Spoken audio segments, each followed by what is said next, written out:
I guess that's probably true. Although I'm pretty sure I have to go see my chiropractor again tomorrow. I have a WoW related injury. Well, that's because your chair is not like ergonomical at all. At home it isn't.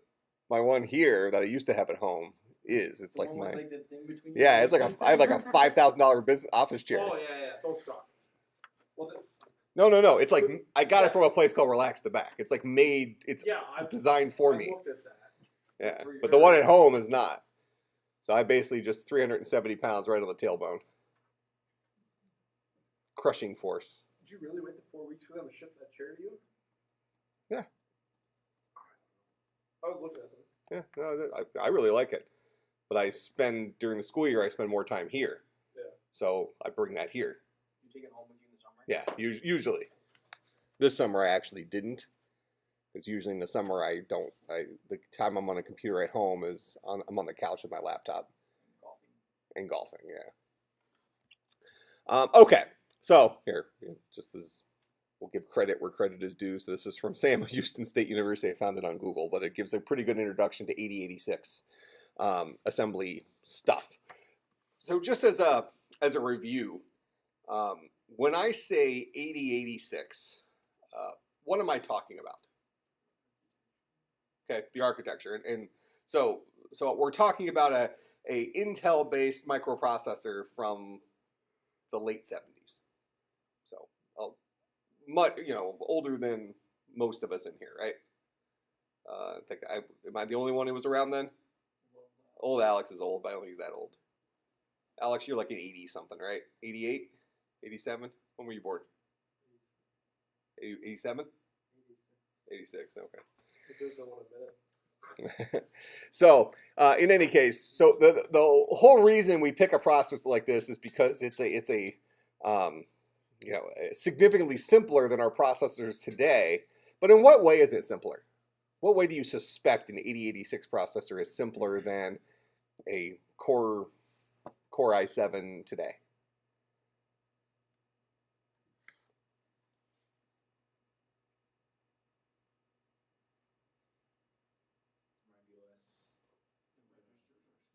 So, and less of them. So it's not so much, actually the registers aren't smaller. AX exists in a Core i7 today. Yeah.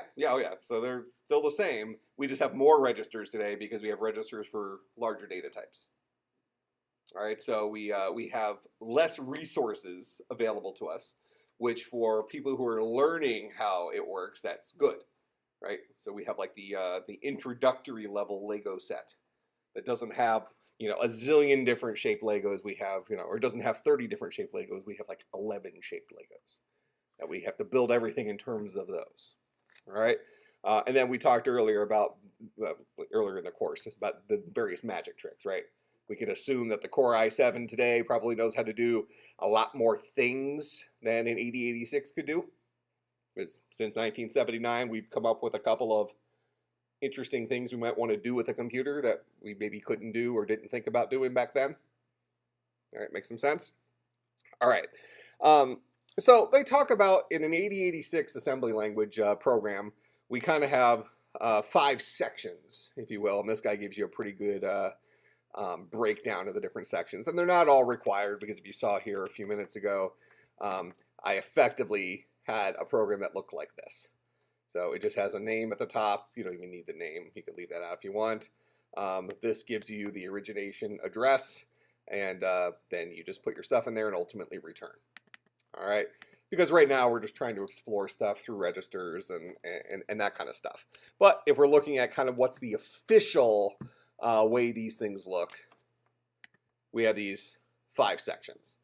So in the header section, we would have the name of it, the architecture, something called the model. So different assemblers. So we're using an 8086 emulator. So an 8086 emulator it's not as full featured as a full-blown assembler like NASM or something like that. So what an assembler does is it will look at these things specifically to look at the architecture.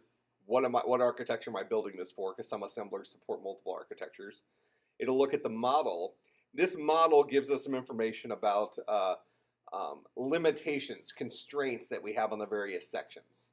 So usually the models kind of operate around this magic number called 60. This magic number that's 64K. So we have two different parts of our program. We have the kind of the data portion, where variables live, and then we have the actual program code portion. And in the tiny model, the combined memory footprint of those two has to be less than 64K. Then some of the other models, like they both have to be, individually less than or equal to 64K and stuff like that. Then there's like the flat one that basically just says go to town and do whatever you want. But so that's kind of what this model thing is talking about. Then we have this thing called the stack that we use, and we're going to see some examples with the stack.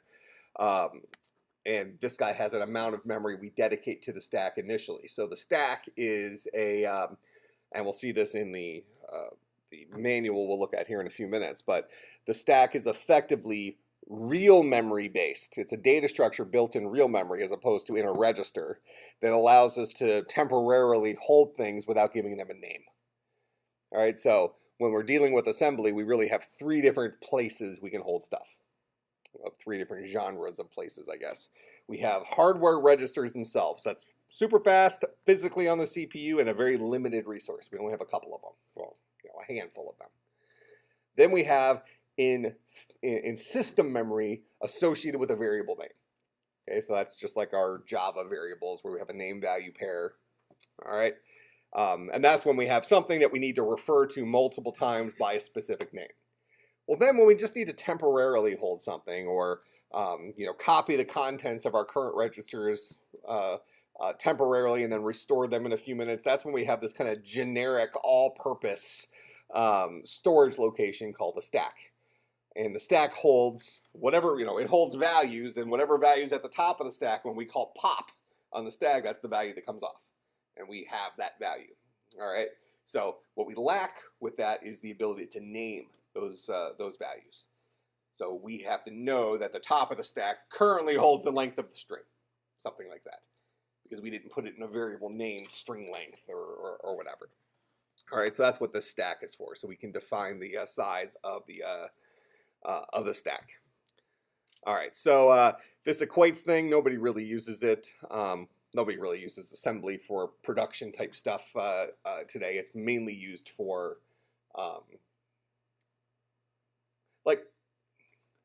I don't want to say nobody uses assembly. People who write assembly today are writing widgets to solve very specific problems.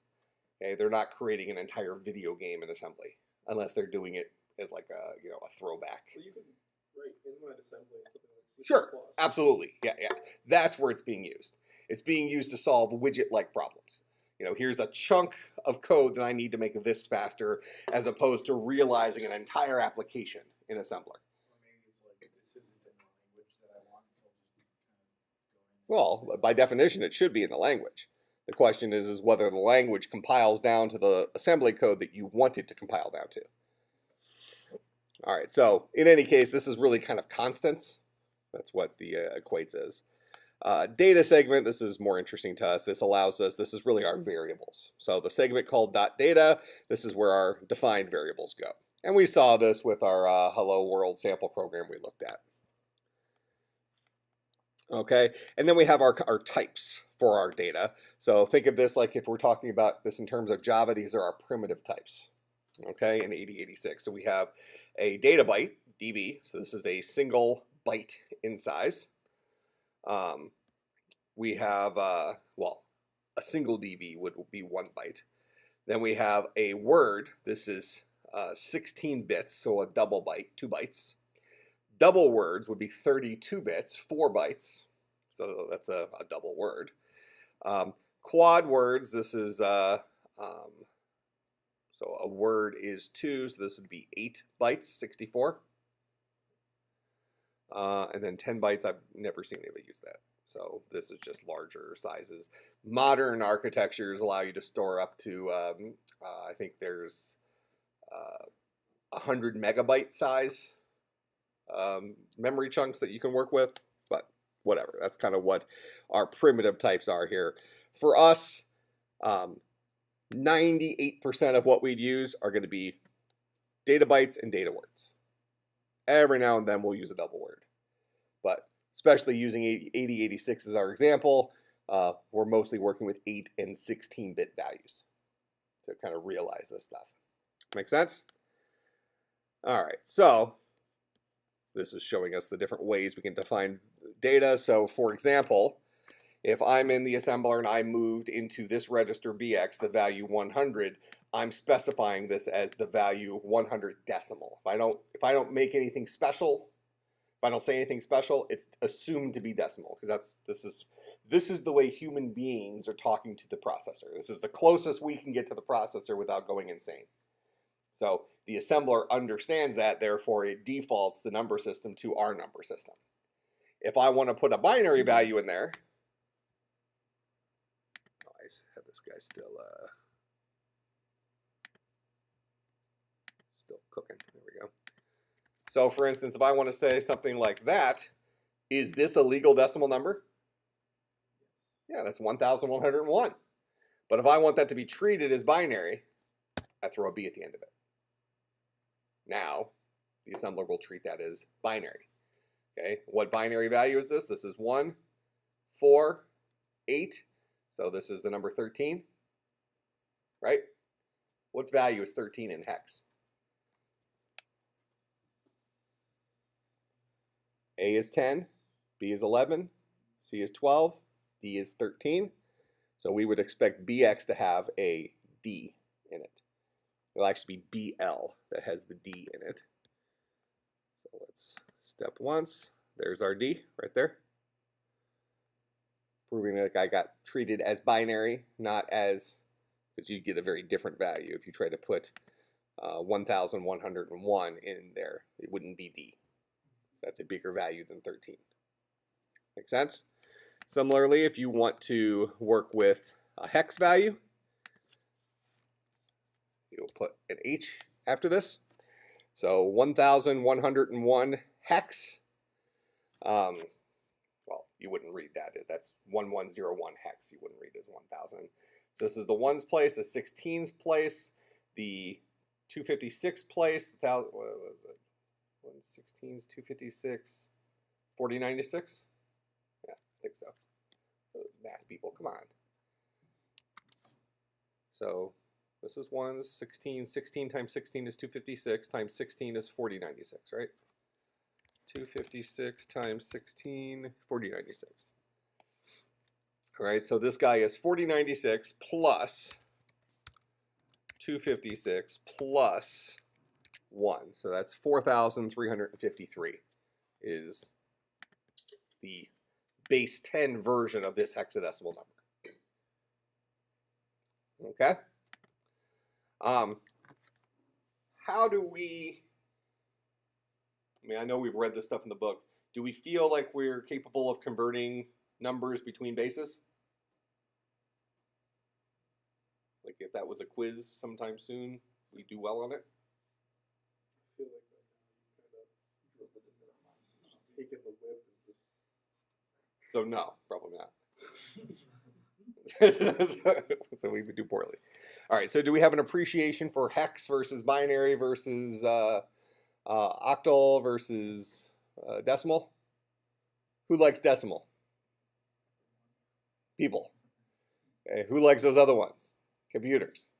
All right, so just real quick, this is a review for at least Curcio from earlier today, but just to show you some quick little shortcuts.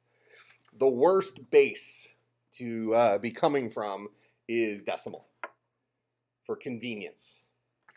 All right, so for example, if I have the decimal number, let's say 431, okay, decimal number 431, and I want to convert this to hex, for example. I'm going to take 431, I'm going to continually divide it by 16, recording the remainder. So, actually, does everybody think they could do this?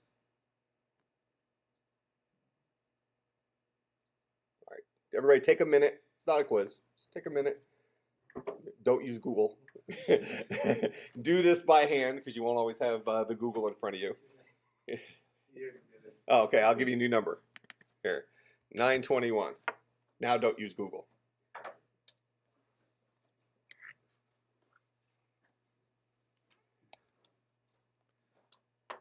And actually, here, let's do it this way. So we'll do 5 minutes. So 921 to hex, binary, and octal. Oh, you're kidding. Well, the hex and binary, I'm okay with. It's all. They're all going to be easy once I show you the tricks. Once you get bases, So here, I'm going to pause the recording. All right, we're back. Oh, you did binary first? Yeah. Well, that would have been a rough number. Well, I guess if you would have done it, to do a normal conversion of binary, it would have been rough. But to do it, and you like hard-coded binary. You just played around with the bits until it came out right? No, you take 921 minus 512. Yeah, right, I get it. 256. Yeah. It's not hard. Like, So, it's either minus it or you can't. Yeah. So let's do to hex first. We do 921 divided by 16. So 921 divided by 16 gets us 57.56. So we'll record the full number 57. 57 times 16 is 912. So 912 minus that. I'm sorry, 921 minus that is remainder 9. So that's remainder 9. 57 divided by 16. 57 divided by 16 is 3.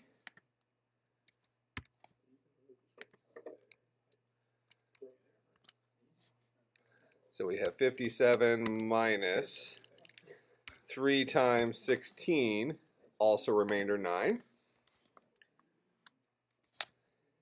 And then 16 goes into 3 how many times? 0 times. 0 times 16 is 0 with remainder 3. So the hexadecimal version of 921 is 399. Read it from bottom up. Everybody agree with that? All right. So then to take that to binary, here's our shortcut stuff. So this is a hexadecimal number. So hexadecimal, what are the range of values that fit into a hexadecimal number? 0 to 15, right? Or 0 to 9 in A through F, the hexadecimal digits. So if we treat these as 3 separate hexadecimal digits, 3, 9, 9, and we've advertised that the number of bits we've advertised that the range of values for a single hexadecimal value is 0 to 15. Okay, 0 to 9, A through F. How many bits does it require is necessary to represent values between 0 and 15? 4. 4 bits. All right. What's the binary value for 3? It is 4 bits. 0, 0, 1, 1. That's a 3. Okay. What about a 9?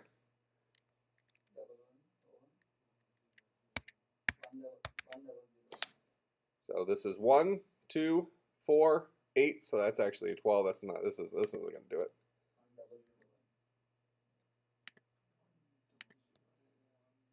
So this is the 8th place. Oh, this is the 8th place.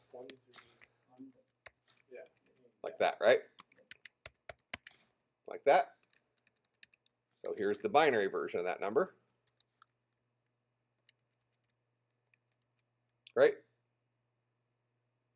Okay. Then, to give us the octal version of that number, what are the range of values that fit in an octal? 0 to 7. How many bits does it take to represent that? 3. So we split this guy up into 3-bit sections.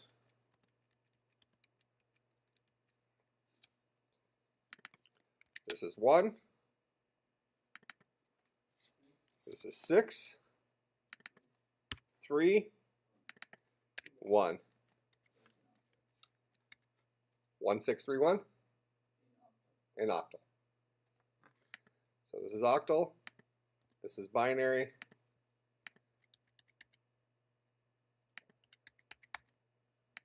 That's hex.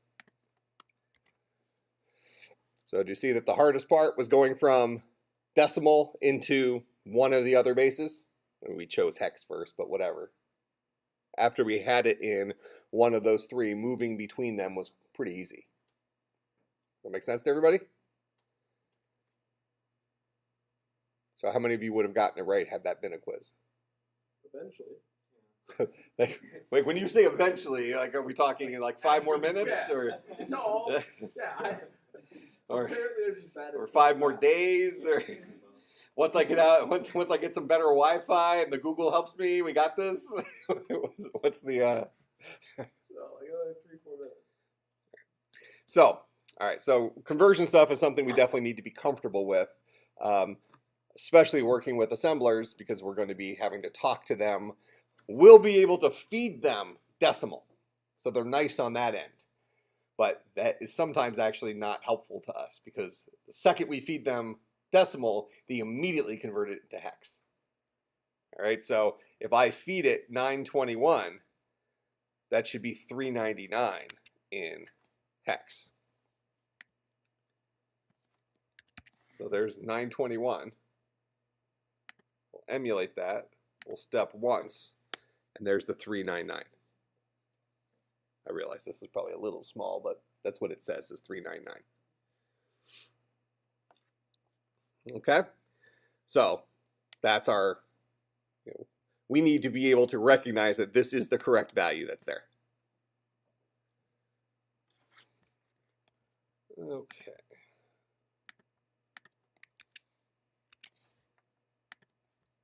All right, so these are our different bases, and we are able to make things binary and hexadecimal. We can also work with ASCII with single quotes and double quotes. Both of those work. Okay.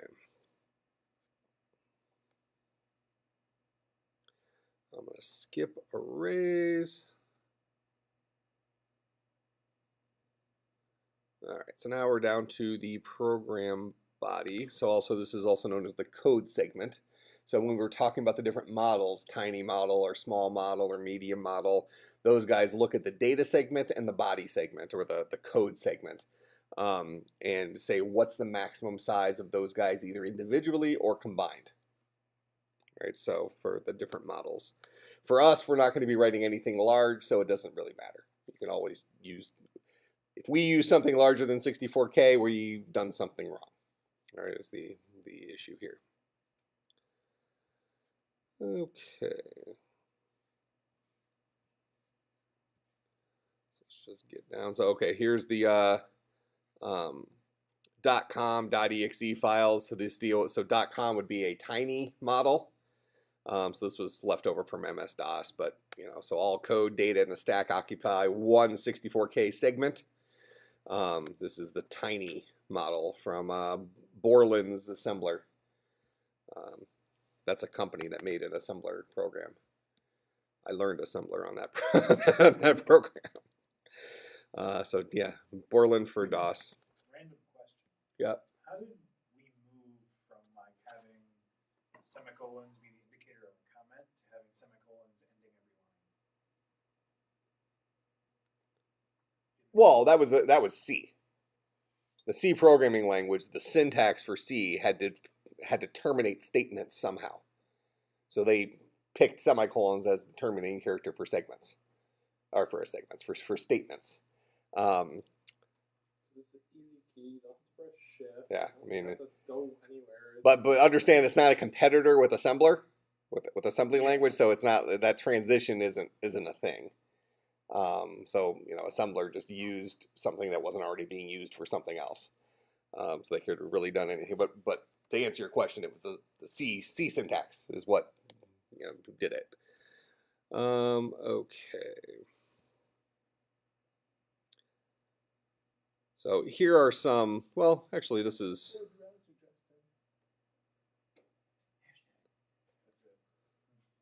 That's a lot of.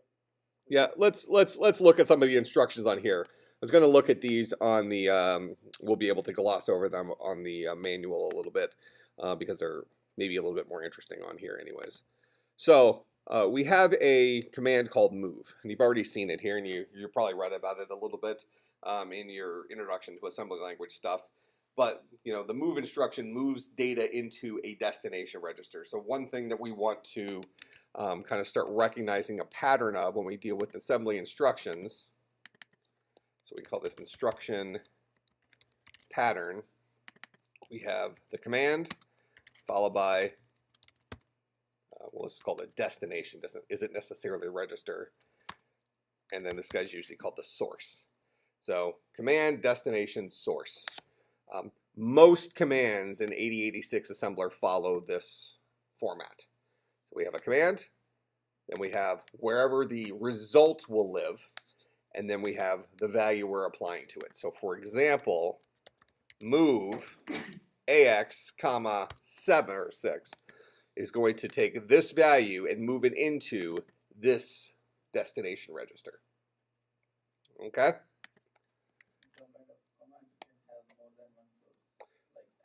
Some of them do, yeah. Yep. Now, what's important here is to understand for each command, and I want us to I want us to think about these commands as little functions, okay, that come with the processor. These happen to be functions built in hardware, but these are our resources that we have. So we have some memory stuff here, and then we have some magic tricks that are available to us, and this is how the magic tricks work. All right, so specifically, the format here is destination, comma source. Well, the destination can only be a register, memory. Okay, these guys can be registers or memory. Memory would be like a variable. We cannot have a destination that is what's called an immediate value. So in any of your readings, have they talked about immediate values yet? What does it mean for something to be immediate? Yeah, other languages are sometimes called literals. But an immediate value would be like a 7 or a 6. So in my example here, I'm loading a 6 into BX. 6 would be an immediate value. Why would we call that immediate?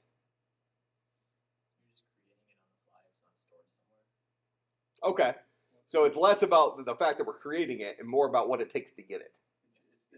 It's immediately in the register. It's immediately available. We didn't have to go and retrieve it from system memory or from another register. It's available, right?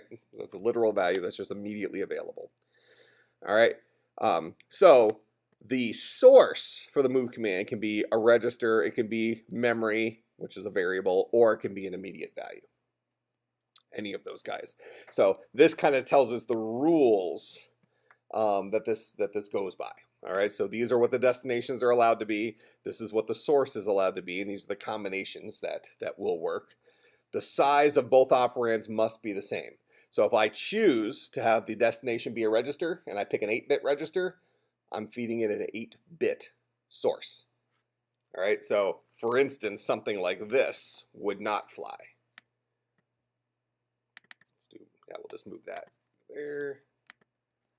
And then move AL, comma BX.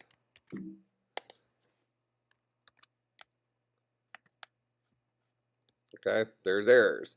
Operands do not match 8-bit and 16-bit registers. All right, it's not happy with me. So this is a 16-bit register BX, and we'll review that here in a second. I'm loading this value into it, which doesn't matter how many bits it would take to represent this. It's going to be 16 bits. Okay, and if I try to feed it a value bigger than 16 bits, which would be a value like 65,536. Is that bigger than 16 bits?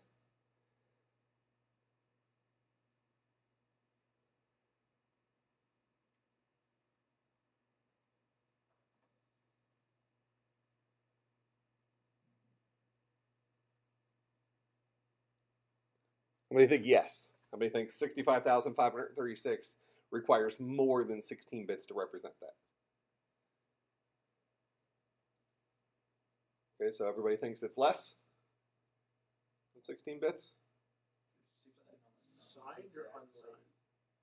Well, you should have everything you need to know about that. The answer is the same whether it's signed or unsigned. It's just extra right if it's if it's unsigned. a signed 16-bit value. What's the range of values that fit in a signed 16-bit value? Talked about this earlier today with the 2's complement, right? All right, so 2 to the 15th, and then plus or minus that with an extra one on the negative side. If it is the signed one, it can Well, minus it. so just let's answer. So okay, go ahead. So what's the range of values that fit in a 16-bit signed number? It would be 35, not 36 if it was signed. Okay. So no, you roll with me here. It's so my first question is, what is the range of values that will fit inside of a 16-bit register if I'm storing signed numbers, 2's complement numbers?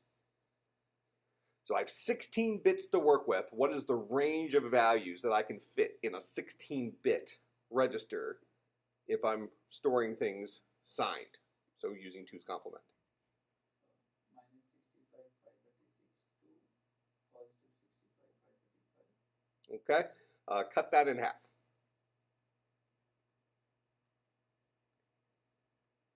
So it's negative 32,768 to positive 32,767. That's the range. Is this number outside of that range?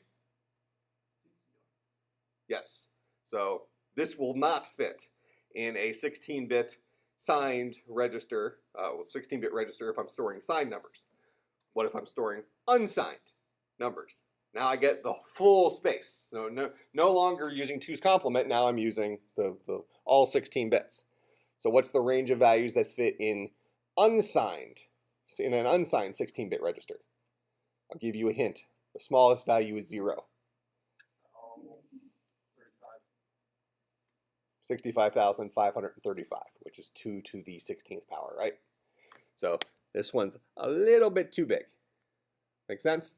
So this won't fit. So if I go down to 35, this will fit. So I should see a whole bunch of F's in there. If why would I see F's? Yeah. I see the. And the 15 digit in the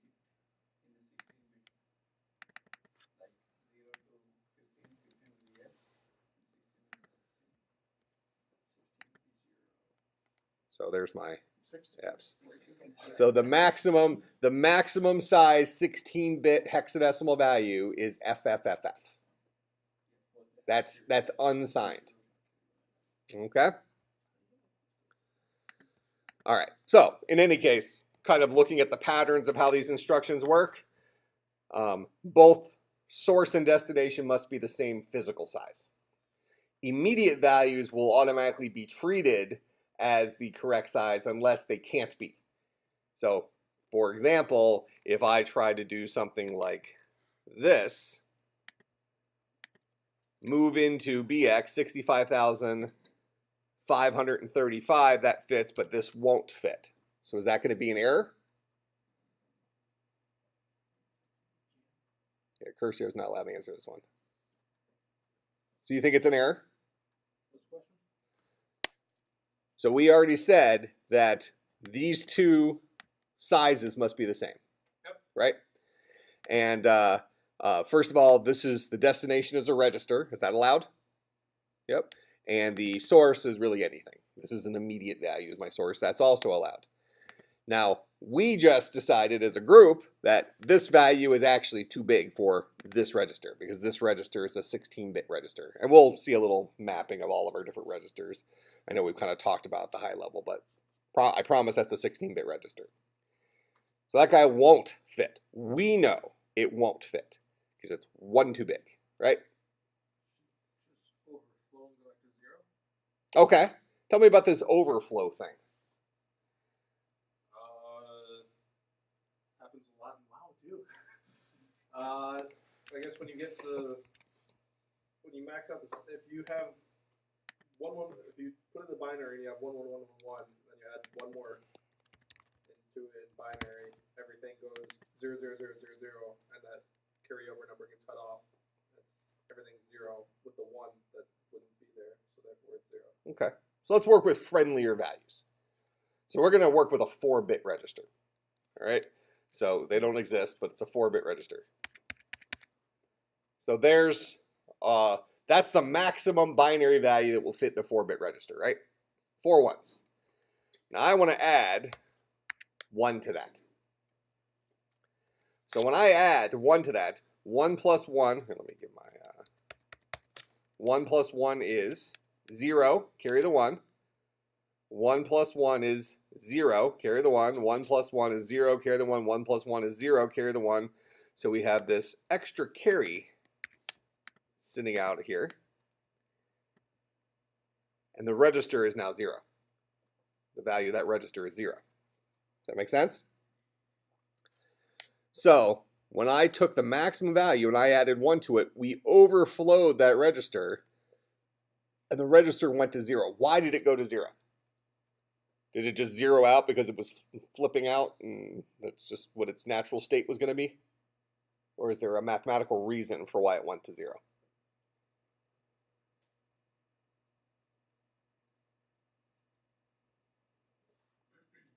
Keeping in mind that I literally just did the math, okay?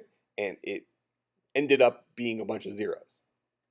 That indicates there's probably a mathematical reason, right? When I have this carry bit,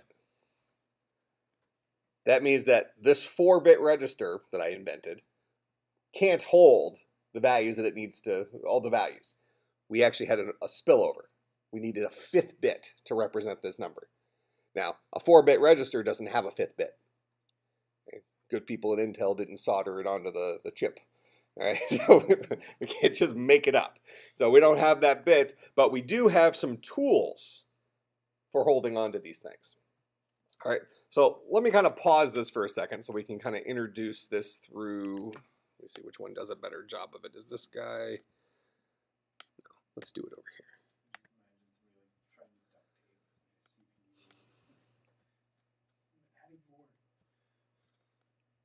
here. What if your manual came with your computer looked like this?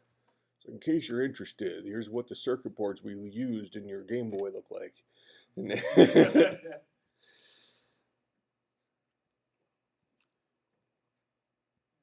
conversation would go, what's this, Dad? Nothing. Throw it in the trash. Ah, central processing unit. There we go. That's what it looks like, the 8086 processor, right here. There's all the pinouts. So our processors today are square. We have a bunch of pins on the bottom of them. These guys have the pins out here. All right. Let's get to the registers.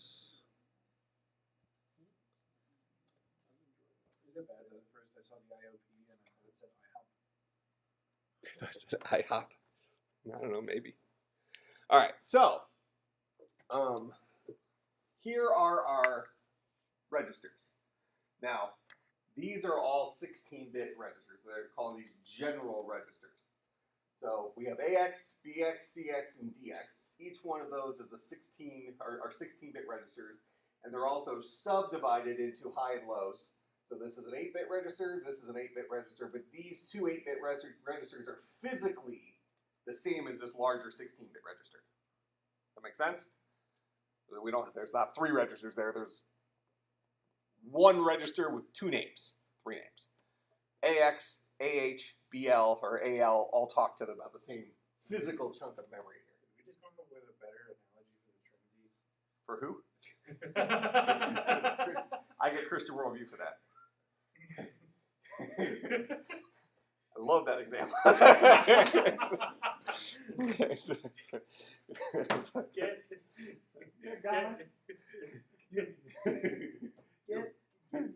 make a Can you sermon. say more than one word?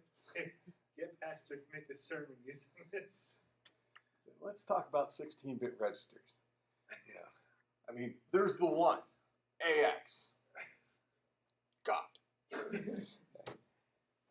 But then we have 2 more, AH, AL, Holy Ghost, and Jesus. Together, they make a 1.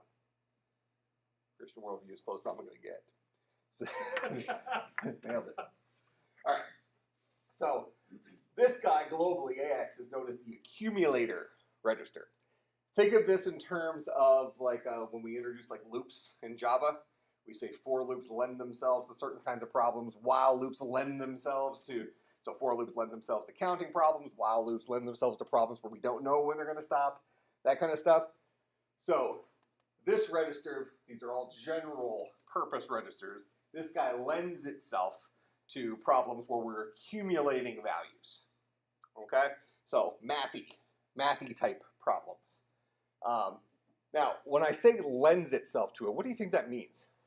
What does it mean for a register to lend itself to it? Maybe we just overflow occurs on one register, does it for the value of it until the execution comes out of the instruction. The instruction get executed. Okay, so do you think that this register is physically better at doing math than this one? No, all of them. Yeah, they're all the same. Yeah. All right, so what does it mean then to say that AX lends itself to mathy problems? This comes back to us trying to understand what all comes when we're looking at this manual, what all comes with the processor. So we're looking at this list of resources that are available to us. Effectively, this is, you know, the built-in memory on the CPU that we're looking at, right? Okay, what else comes on this processor?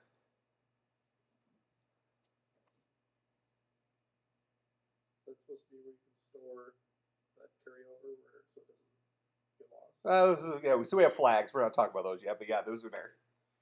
We have an instruction set, right? This 8086 processor ships with an instruction set. We've seen a couple of those instructions so far. We've seen move. We can assume there's things like add and subtract and, you know, normal mathy things. So if we're saying that this guy lends itself to mathy stuff, might we assume that different instructions in the instruction set that do mathy things may rely on this? That might be their go-to move, is to look at AX as part of their execution. We kind of saw this when we worked with, when we saw the hello world in Linux, how we kind of staged values in certain registers, and then when we interrupted and the Linux kernel went to look in a register, it would look in AX. Because for them, that's where they said we're going to store stuff. That's not really an accumulation example, but it's an example of an instruction expecting a value to be in a certain place. Okay? So these guys are all general purpose. Accumulator, base, count, data. We can use them general purpose for whatever we want. They're all the same. All right, then we have these 4 additional pointer registers here. What's a pointer?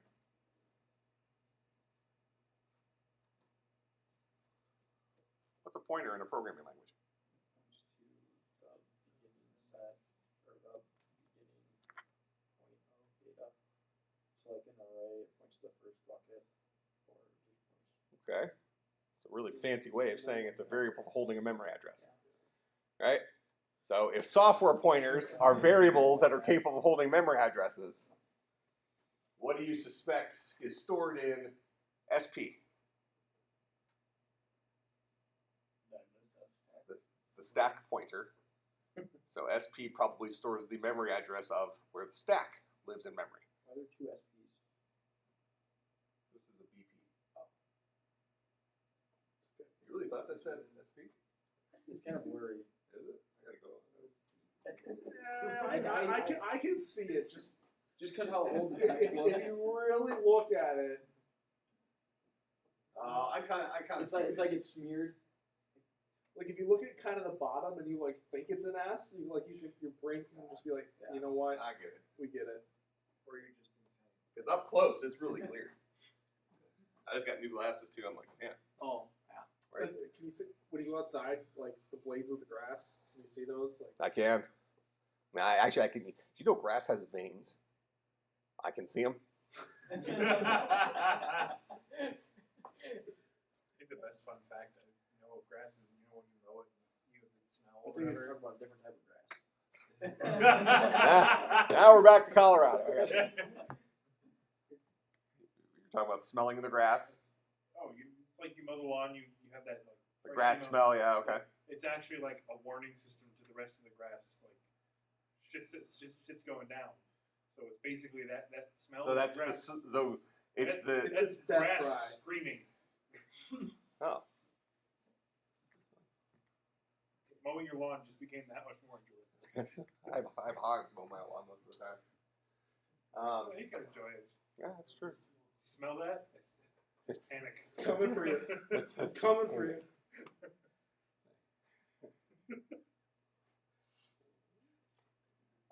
So I wonder, does grass feel pain? I don't think so. Do they? Does it? Well, it's not. Ants. Huh? Does it have a brain? So no. It's living. Well, what is pain? Yeah, I don't know. Is it? Not now Put you're it in getting the AX register? There might be a pointer in the stack. All right. So each of these registers, these are general purpose registers.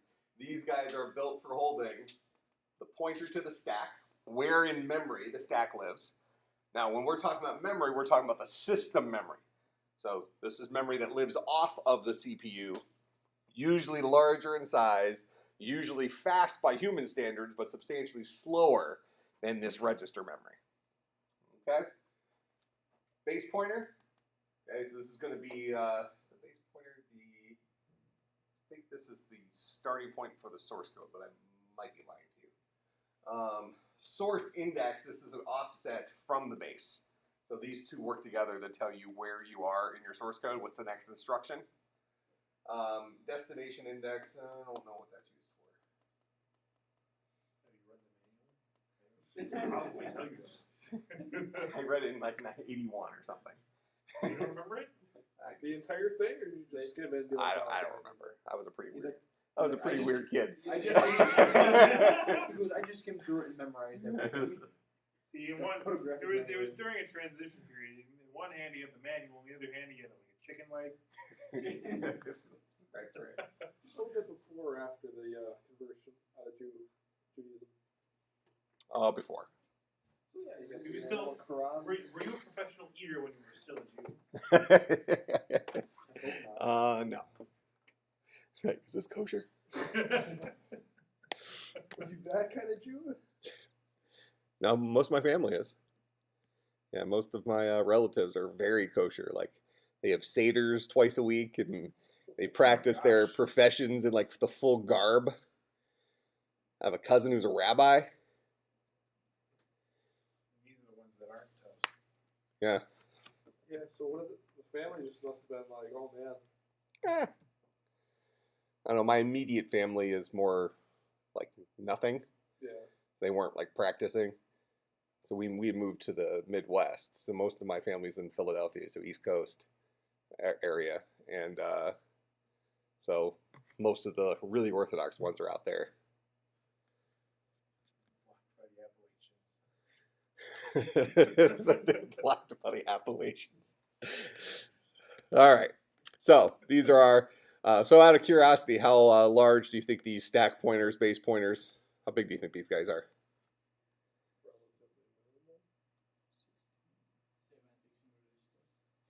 Okay, for what reason? What makes you believe that? I advertise that these guys are 16 bits, right? Visually, are these guys the same size? And then you see the 0 and the 15 here? Okay, kind of labeled, right? All right. It's almost like it's a diagram of some sort. Okay, so yeah, here's kind of that lend itself type thing that we were kind of referencing for AX and these guys. So for operations, AX, multiply, divide, and do IO related to words. Well, what's a word? 16 bits. Yep. Word is 2 bytes, right? Then byte multiply, byte divide, byte IO. Decimal arithmetic translate would be like bit shifts and things like that. So AL, AH, this is the low and high of AX. These are each 8 bits or 1 byte. Let's see. Loop is done on CX. So CX is loop. So string operations, I can't really even come up with a good example of where that's used for in CX, but loops is super common with CX. So effectively, CX becomes your counter for the built-in loop command, where you set it to, maybe you load into CX the number 5, and then you call loop, and loop keeps looping until CX finally becomes a 0. And then if you don't want an infinite loop, somewhere inside the loop, you need to modify CX to be smaller, something like that. All right, so it's like your built-in counter for a for loop. So CX is kind of like the variable I in your go-to for loop you might do in Java. All right, so the other ones we kind of already talked about. All right, so here's flags. So this is what Haxton was talking about here a few minutes ago. Specifically, we have 2 flags that we're very interested in. The carry flag, that's CF, and the 0 flag. Okay, a lot of these other flags have purposes, but are significantly less used compared to these. They do give a description of these guys. So here's the CF flag. Let's just look at those specifically. So carry flag is set. There has been a carry or a borrow into the higher order bit. So for instance, we looked at a 4-bit register, the fictitious 4-bit register. And when we had 4 ones in there and we added 1 to it, we had a carry, an overflow into a higher order bit outside of the 4 bits. So that would have flagged the register. Now to see that flag, the carry flag. To see that happen, let's go ahead and do this. So we'll move into BX 65,535. Go ahead and run this. It should give us a bunch of Fs. Okay, so that register is currently maxed out, right? All right, that's a maxed out register right now. Okay. Now we'll go ahead and add 1 to that. So we'll add BX1. So this is the destination. We're adding the 16-bit version of 1. So this is 15 zeros followed by a 1 because these 2 need to be the same size. Now when we add 1 to 65,535, it's going to become 65,536, which is actually a 17-bit number. It's 1 followed by 16 zeros. Okay? Go ahead and run this. Single step. So there's all of our Fs. Then our add. This guy is a bunch of zeros now. But here's the flags. And notice our carry flag is set. And the 0 flag is also set. Yeah, all the digits in the register, not all the registers, the register involved in the most recent arithmetic operation, the guy we just dealt with. Okay, so we have a carry, and also the result resulted in the register being 0. Now, if I added 3 to this guy, we would not have a 0 flag set, because the result, while overflowing, we now need 17 bits, is still going to leave a 2 in the register that's there. BX is still going to have value in it. All right, so it's going to be 65,538, which is going to be 17-bit, followed by 13,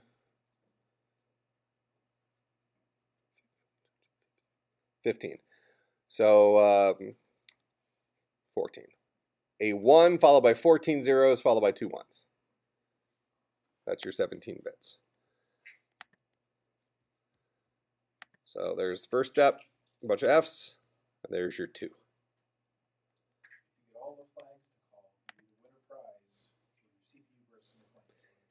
And notice the carry flag is set, but the 0 flag is not. Okay, because this guy is not 0. Make sense? So those flags let us do things like that. Okay.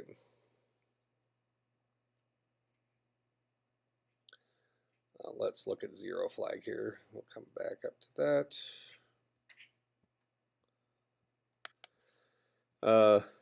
The result of an operation is 0. So the only operations we know about right now are are arithmetic operations. Specifically, we just know about add, but we can imagine some of the other ones are there. If the result of the most recent one is 0, 0 flag gets set. Okay, so imagine we have this limited number of resources and we're trying to find out what's going on. And we do that by looking at the current value of registers and flags to kind of see the state of things. Because we can't just offload a value into one of our copious amounts of registers. We don't have 300 registers just sitting around. We don't have unlimited memory that we have access to. We've given ourselves a cap on how big we're going to allow the stack to be. So sometimes we need to do a little investigation. So kind of like Sherlock Holmes, where after an operation we investigate the flags and find out if we can draw some conclusions about what just happened. Make sense? All right.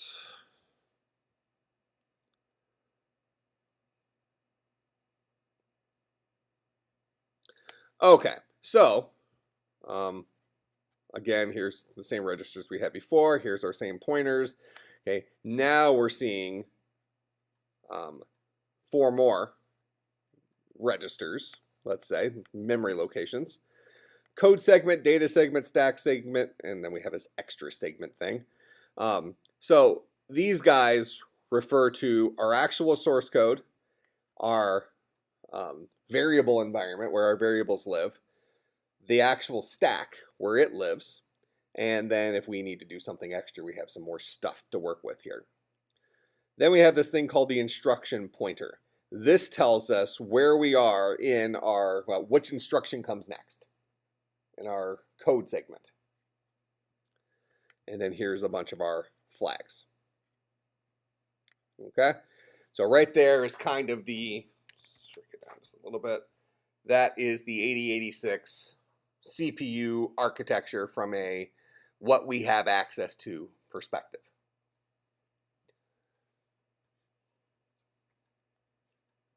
Let's see if any of the rest of this is interesting right now.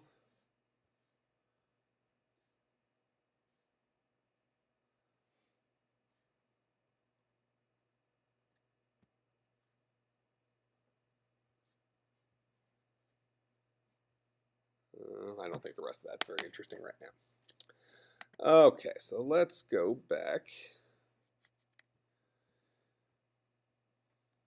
All right, so here's some more arithmetic instructions. So we have add, subtract, increment, decrement, and negative. So add is used to add the contents of 2 registers, storing the result back in the destination. Increment is our plus plus operator, allows us to add 1 to something. So this guy would not have a destination as source, he would just have a destination. So increment is functionally equivalent to add with just adding 1. But it is, depending on the architecture, not necessarily identically equivalent. Because we could do an increment by 1 as a more atomic or completely atomic operation, meaning it happens as if it happens in 1 clock cycle. All right, so those 2 magic tricks aren't necessarily implemented in terms of each other. Okay. Subtract, decrement, negative is used to negate the contents of a register or memory location.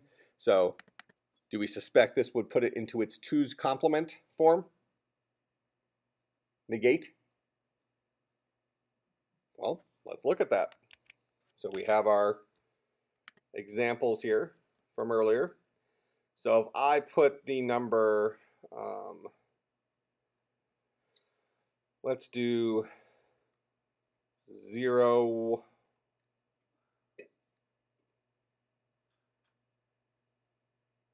0, 1, 1. That guy ultimately mapping across to this. Oh, this is our bad one, right?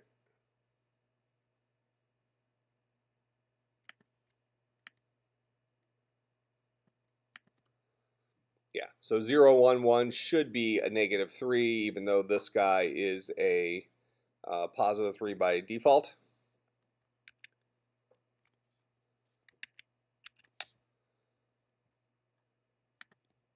So let's move into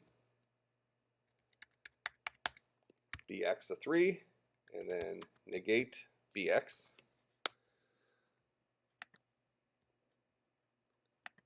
So there's our 3. And then we get it's FFFD. So that's using the entire 16 bits, right? It's treating it as a 16-bit number.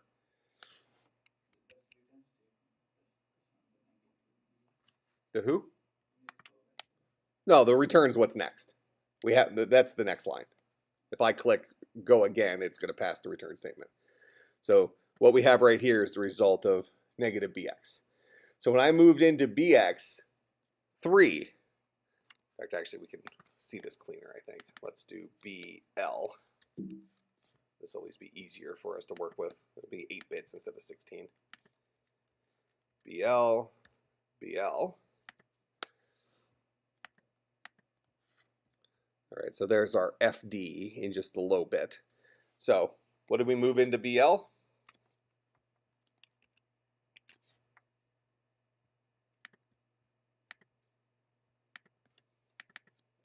Let's just get rid of this.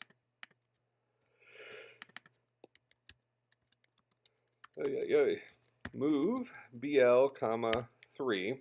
So really what this moved in is that into BL. All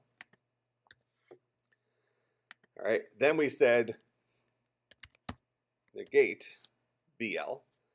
And for us, negating BL means flip all the bits and add 1. That's the 2's complement version of that. All right, so let's steal this guy.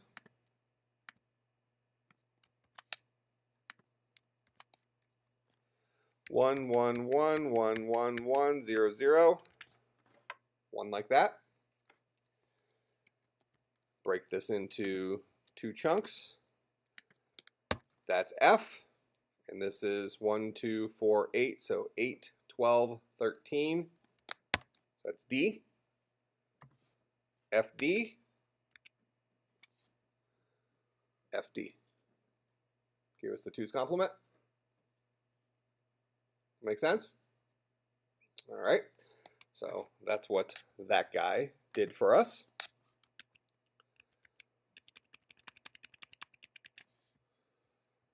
Okay, then.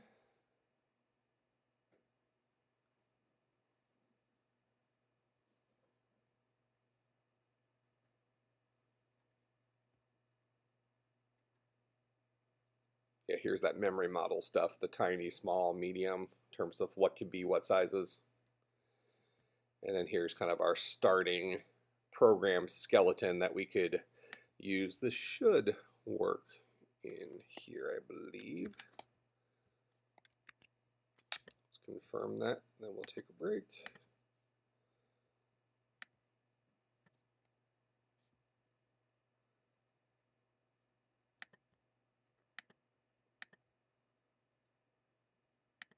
So this would be any variables you want to declare. Here's our code.